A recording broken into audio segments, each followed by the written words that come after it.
യേശുവിനെ കണ്ട വീട്, കാറ്, ഇതൊക്കെ അമേരിക്ക ഞാനൊക്കെ പറയുന്ന പലരും ഉണ്ട്. അയ്യോ, ഞാനിന്ന് കോവിഡ് കാലത്ത് അവരൊക്കെ എവിടെ പോയോ എന്നറിയത്തില്ല. അത്ഭുത രോഗശാന്തി, മുട്ടുശാന്തി, വിടുതൽ, മുഴങ്കാൽ, സുനാമി, ഡോക്സ, കോക്സ, കരിസ്മ, പയറ്, തീയ, കഞ്ഞി, സ്വോത്രം, ഇതുമായിട്ടൊക്കെ വന്ന സ്വോത്രം. ഒരു കാര്യം പച്ചയ്ക്ക് പറയാം, ഇന്നും എനിക്ക് വേദനയുണ്ട്. ഞാൻ ഈ തിരുവനന്തപുരത്ത് 2000-ഓളം രാത്രികൾ അടുക്കുന്നു. നാളെ രാത്രി സിയോൺ സംഘത്തിൻ്റെ കൺവെൻഷനും പ്രസംഗിക്കേണ്ടതാണ്. അടുത്ത് കഴിഞ്ഞതിന് ശേഷം പിന്നെ കാസർഗോഡും കണ്ണൂരും പോയിട്ട് വന്ന് ഫെബ്രുവരി ആര്യനാട് അപ്പോസ്തോലിക് ദൈവസഭയുടെ അവരുടെ വാർഷിക കൺവെൻഷനും പ്രസംഗിക്കേണ്ടതാണ്. ഞാനെല്ലാം തിരുവനന്തപുരത്തുള്ള എല്ലാ എൻ്റെ സ്നേഹിതനാണ്. എത്ര ഭാഷമാരുണ്ടെന്ന് അറിയത്തില്ല. ഇവർക്കൊക്കെ ഇത്രത്തോളം വിവരം കിട്ടിയിട്ടും എന്താ വിദ്യാഭ്യാസം ഉണ്ടായിട്ടും അറിയത്തില്ല. ഇപ്പോഴും ഈ ഉടായ്പുകാരെ പിന്നെ നെയ്യാറ്റിൻകര ഇറക്കുമോ? സന്തോഷമില്ലല്ലോ. രക്ഷ പ്രസംഗിക്കാത്തത് കള്ളയോഗം, മാനസാന്തരം പ്രസംഗിക്കാത്തത് കള്ളയോഗം. ഉപദേശി വന്ന ഉടനെ പറയും വിടുതൽ വിടുതൽ, ഇന്ന് നിറയാൻ പോവുക, കയറാൻ പോവുക, നിറയാൻ പോവുക, കയറാൻ പോവുക.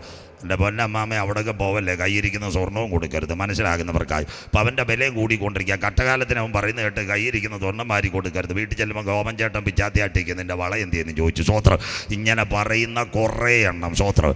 മിറക്കിൾ സൺഡേ, ആ സൺഡേ, ഈ സൺഡേ. ഈ അടുത്ത സമയത്ത് ഞാൻ നിലമ്പൂർ ബൈബിൾ കോളേജിൽ പഠിപ്പിച്ചുകൊണ്ടിരുന്ന ആ കുഞ്ഞുങ്ങൾ, അതിൽ നോക്കി ഒരു ചെറുപ്പക്കാർ എൻ്റെ പൊന്നു സുനിൽ പാസ്റ്റർ മിറക്കിൾ സൺഡേ നടത്തുന്നത്. ഞാൻ പറഞ്ഞിടാ അപ്പച്ചന്മാർ കൂടി ആദ്യ ദിനത്തിൽ സർവശക്തനെ ആരാധിച്ചത് ഇതങ്ങനെ മിറക്കിളായി. പാസ്റ്റർ കാശി കിട്ടണേ 4 എണ്ണത്തിന് തങ്ങിള്ളി ഇടണം, എൻ്റെ പോക്കറ്റ് നിറയും. ഇതിൻ്റെ പേര് മിറക്കിൾ സൺഡേ. സന്തോഷമില്ലല്ലോ. സ്വോത്രം. പച്ചയ്ക്ക് പറയുക. കാട്ടാക്കട ഇതിൻ്റെ ഒരു വിളനിലമായിരുന്നു. എൻ്റെ കയ്യെ പിടിച്ചു സുനിൽ പാസ്റ്ററെ, നമ്മുടെ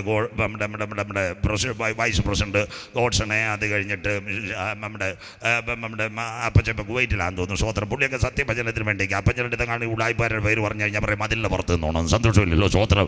IPAക്കാർക്ക് സന്തോഷമില്ല, മനസ്സിലാകുന്നവർക്കായി. എൻ്റെ കൂടെ കയ്യെ പിടിച്ചാടുന്നവരത്തിനായിരുന്നു കണ്ണൂർ ലുട്ടാപ്പി, മനസ്സിലാകുന്നവർക്കായി. സന്തോഷമില്ലല്ലോ. സ്വോത്രം. ഇങ്ങനെയുള്ള പലരും വരും. ഇന്ന് രാത്രി കേട്ടാലുമില്ലെങ്കിലും രക്ഷ പ്രസംഗിക്കാത്ത യോഗം കള്ളയോഗം, മാനസാന്തരം പ്രസംഗിക്കാത്ത യോഗം കള്ളയോഗം, നിത്യത പ്രസംഗിക്കാത്ത യോഗം കള്ളയോഗം.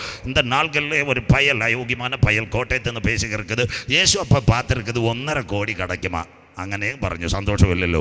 കേരളത്തിൽ 801 പഞ്ചായത്ത് ഞാൻ പ്രസംഗിച്ചു കഴിഞ്ഞു. പുൽപ്പള്ളിയും കഴിഞ്ഞു, മനസ്സിലാകുന്നവർക്കായി. இந்த நாள்களில் உலகத்தின் முடிவு கடைசிக்கால செய்திகளும் பேசு. தமிழ் மாவட்டத்தில் இந்த நாள்களிൽ பேசுகிறது. ഒരു അക്കൗണ്ടിന് എന്തെങ്കിലും കുഴപ്പം വന്നാൽ ഫെഡറൽ ബാങ്കിൽ വിടുന്നെടുത്ത്, മനസ്സിലാകുന്നവർക്കായി. 5 കോടി പോയിട്ട് 5 ലക്ഷം വന്നില്ല. വന്നിരുന്ന എൻ്റെ രാജപാസക്ക് 500 രൂപ പെട്രോൾ അടിക്കാനെങ്കിലും കൊടുത്തേനെ, മനസ്സിലാകുന്നവർക്കായി. ഇമാതിരി വാക്ക് കേട്ടിട്ട് സഹോദരിമാരോ, കുഞ്ഞമ്മേ അവിടെ വിടുതൽ നടക്കുന്നു, ചിന്നമ്മേ അവിടെ മറിച്ചിൽ നടക്കുന്നു. സ്വോത്രം. പാവപ്പെട്ട അച്ചായനെയും കുത്തിക്കൊണ്ടുപോകും. നമ്മുടെ സഭയിൽ 40 പേരിനാലും വരത്തില്ല. എന്നിട്ട് പറയും പാസ്റ്റർക്ക് കൃപയില്ലെന്ന്. മനസ്സിലാകുന്നത് കൃപയെ എന്ത് കൃപ. സ്വോത്രം. യവന്മാരെ തിരിച്ചറിയണ ഒറ്റ പരിപാടിയുള്ളൂ. സ്വോത്രം. ഇവിടെ കീബോർഡ് വായിക്കുന്നത് നമ്മുടെ മകൻ ഫ്രെഡി. ഞങ്ങളെപ്പോലുള്ളവർ വന്നാൽ അവൻ കട്ടൻ ചായ കുടിച്ച് സമാനത്തിരിക്കും. ഇവർ വന്നാൽ അവൻ്റെ കീബോർഡ് ഇങ്ങനെ അടിച്ചുകൊണ്ടിരിക്കണം, കോഴി മുട്ടയിട്ടിട്ട് പെരയുടെ മേളിൽ നിന്ന് കൊക്കുന്നത് പോലെ, മനസ്സിലാകുന്നവർക്ക്. സ്വോത്രം.